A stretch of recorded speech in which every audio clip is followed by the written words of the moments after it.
Hey there, welcome. I'm Belle, and today I'm gonna be talking to you guys about positive reinforcement in the classroom. So if you are a teacher, especially if you deal with children or teenagers, this is definitely the video for you. But before we do that, please make sure to subscribe to my channel. I put a new video every single Friday and another video throughout the week, so make sure to click the bell so you receive a notification every time I post a video. And yeah, without further ado, let's go right into the video. So I know that a lot of people, when you think about positive reinforcement in the classroom, it's kind of a subject that has many different opinions. Some people are totally against it, some people are totally in favor, and in the middle is me. Because I'm not completely against it, but I do understand where people who are against positive reinforcement are coming from, so I'm kind of stuck in the middle somehow. So I'm gonna talk to you guys about what I do. So if you do something different, please tell me in the comments below. And yeah, this is just my experience, and again, what works for me, so you can try to replicate or not. It's totally up to you.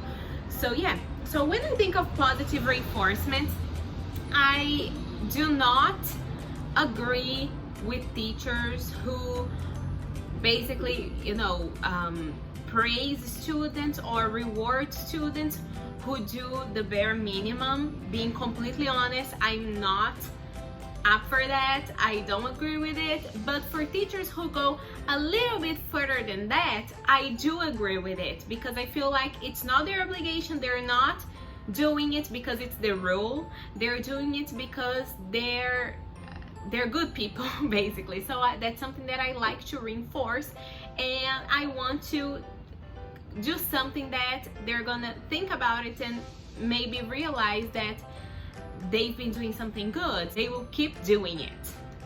That's how I use positive reinforcement. So something that I really like to do is ask a student who does something amazing. For example, if a student forgot their pencil at home and another student picks up like a spare pencil and lends the pencil to the other student, I usually tell them, okay, today you're gonna choose the game we're going to play in the end. So I always give them options. I don't say just pick any game. No, I give them options like we can play hot potato, tic-tac-toe, or duck swan. So which one do you prefer?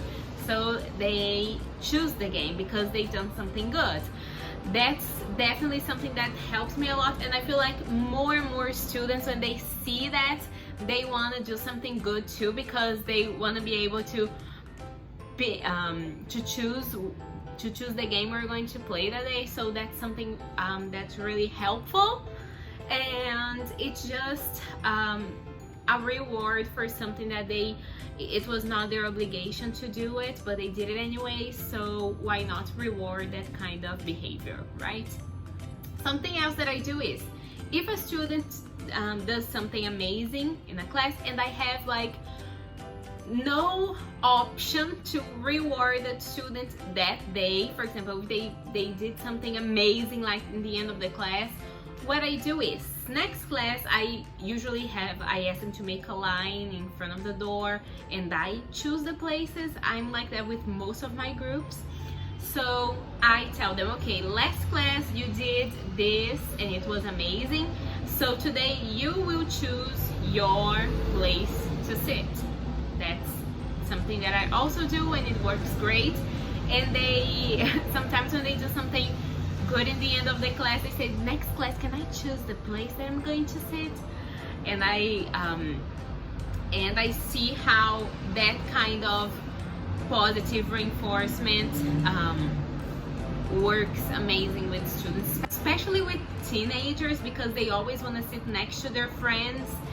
And yeah, I do that, and that's something that I do. But if they keep talking to their friends and being disruptive, I just tell them, okay, you won't be able to pick your seat anymore. That's it. Something else that I do is, if I'm playing hot potato, if I have this game, that I want to play in the end of the class. Hot potato. I don't have any more options, but I have this student that I really want to reward. I ask them to choose the song. Or if they have an activity like a written activity, a composition, a writing task or something, I ask the student who did something good to pick a song, and I let the song play, and I let it play throughout the whole activity. So they love to do that too. It's really fun, and again, it's a good reward when they do something good. And last but definitely not least, something that I also do to reward students who have done more than they had to is, if we're going to work in teams, I let them pick their teams or their pairs or their trios. So I let them choose.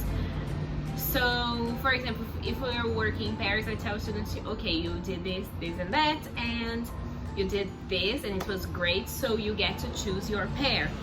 If it is in groups, I tell them they can choose like one person in the group, because I'm not gonna let them choose all the people in the group, but one person is it's already good enough. They're gonna be happy with it, they're gonna feel rewarded, and that's good enough.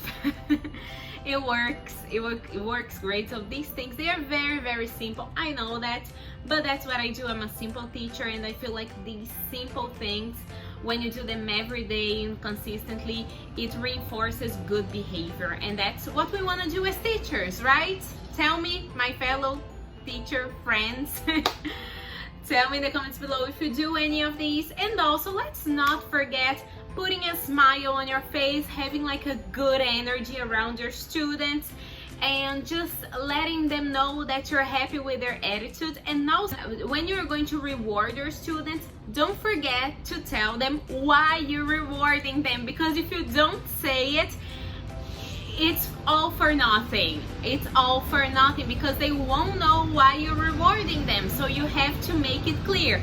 Okay, so I'm rewarding you today because last class you did this and it was amazing. So explain to your student why you are rewarding them. Otherwise, it's not gonna be good enough. It's all for nothing.